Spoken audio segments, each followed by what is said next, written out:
Hello, welcome to like 90-degree Palatine, Chicago. So I have not made a video in a long time, and I took a break from social media and was focusing more on just finding this sense of safety within myself that has been the struggle of a lifetime, not wanting to kill myself, things that I've talked about before. And I wanted to share one of my reasons for making this video is because I realize how important it is for me to create. It's like life-saving. This like life force comes through me, and if I don't express it, I go crazy. Like I feel purposeless, I feel tight, I feel contracted, I feel like, for me it's almost like I go right into this suicidal energy. It's like my soul is like, if I'm not going to create and play, then why am I here? And that's the topic of this video, is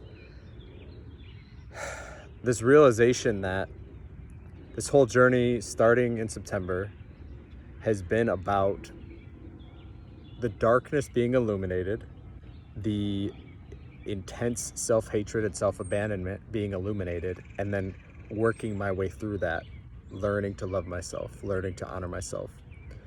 And I was so disconnected from my body, and I have gotten a lot more connected to my body. And right now, there is this desire to play and to express. I had one of the most fun experiences on Saturday with some friends at karaoke, and I was so present, and I was like doing the air guitar with this guy on the dance floor at this bar, and sober, which is something I never would have done in the past. And then what I noticed is after I experienced these moments of joy and play, it was me and two friends, and I sang A Whole New World with my dear friend, and it was so wholesome. I noticed that my nervous system, as soon as things settle down, my nervous system goes like, uh-oh. It goes on high alert. It goes, wait, you're actually experiencing joy and play? Last time you did this, it wasn't safe. Last time you did this, you got judged, you made mistakes, you failed, you got punished, you got ridiculed, you got laughed at. And so it's right now there's been so much about play and about joy and about the sacral chakra in general, sensuality, being in the body, creativity, sexuality. It's almost like the name Eros came to me because I, in this lifetime, get to work through deep wounds around that Eros energy, that like sexual life force energy related to the sacral chakra. And so I need to create, otherwise I'm gonna go crazy. So that's one reason I'm sharing this video. And then two, I just wanted to give an update. And I was listening to this video earlier, and the creator was talking about dopamine addiction, and he was talking about creativity and how one of the forms of creativity that supports him is thinking about problems in the world or big questions, and then like exploring that. And so my current quote unquote problem or question is, how do I stay alive?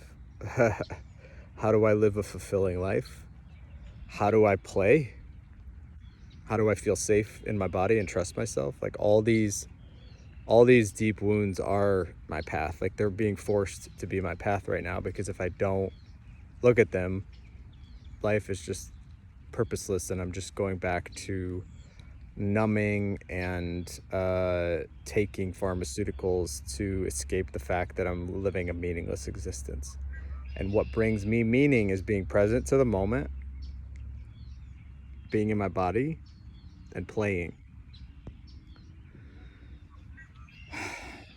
And so like today, I've been working a little bit with cannabis, and I feel like cannabis supports a lot in that lightness energy, like helping to connect to play and lightness. And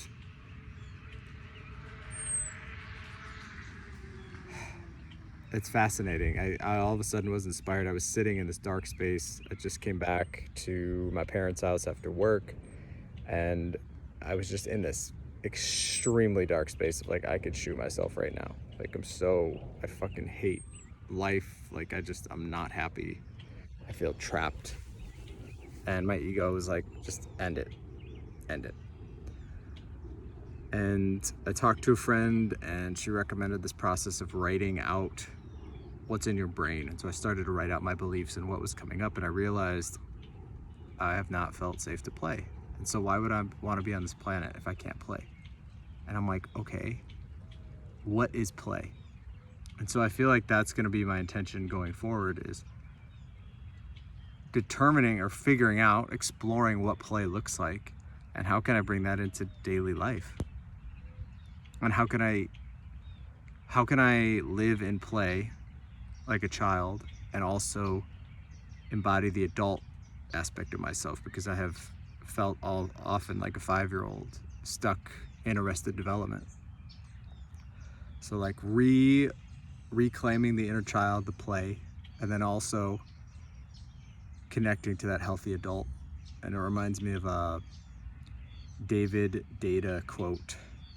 I believe it is, heal the boy and the man will appear. And I've had so much shame around feeling like, bro, you're 35 and you're like a 10-year-old. And that's why, because there's been this wounded, extremely wounded child who just wants to fucking play, and he hasn't felt safe to play because he never was allowed to play when he was younger. He was never supported, he never felt safe. Maybe some of his desires, like for me, it's a lot of somatic play, and I envision like a lot of sexual, sensual play. So maybe the way that I want to play doesn't align with the culture. So all these things are starting to make sense. And yeah, it really comes down to, how can I stay in my body? How can I stay in my body? What does my body want to do? Because my body knows how to play. Kids are always running around. They're always running, they're spinning, they're moving, they're expressing, they're so emotive. And then we learned in our culture, especially, that wasn't okay. And then after a certain age, people say, stop, right? Or you're only allowed to play at certain times, but like there are certain other times that are really serious. And I was watching the movie Patch Adams last night, and the whole premise of that movie is he brings play into everything. And I was crying and just like, this is me. Like he viewed every moment as a creative opportunity and was always cracking jokes. And the jester is such an archetype for me, and I get to reclaim it. Like I literally, it's either gonna be that or I'm gonna end my life. Like there's no going back, there's no alternative. It's asking full devotion of me right now. Like there's no time to waste. And even the wasting time doesn't feel good anymore. It used to feel good to numb out on Facebook, to watch movies, to watch porn. Well, movies are not numbing out necessarily, but to watch porn, to scroll, to purposefully disconnect from my body, and that does not feel good anymore. So that's where I'm at. Play, presence, healing the boy inside, and maturing into a fucking grown adult. And I realized that I missed expressing myself in this way. I love speaking. I'm hoping there are a lot of people who resonate with this. Not because I want them to be in pain like I am, like excruciating turmoil, but so we can start a conversation and maybe create a community of people who want to play, who want to express. Maybe they don't know how. Maybe they have shame. So if this resonates, whatever you feel called to do, you're a sovereign individual. You can comment. I actually don't like when people are like, oh, comment below and hit subscribe. You'll do it if you feel called to do it. I do appreciate you watching if you're watching. And you wouldn't hear this if you were not watching. All right. Adios.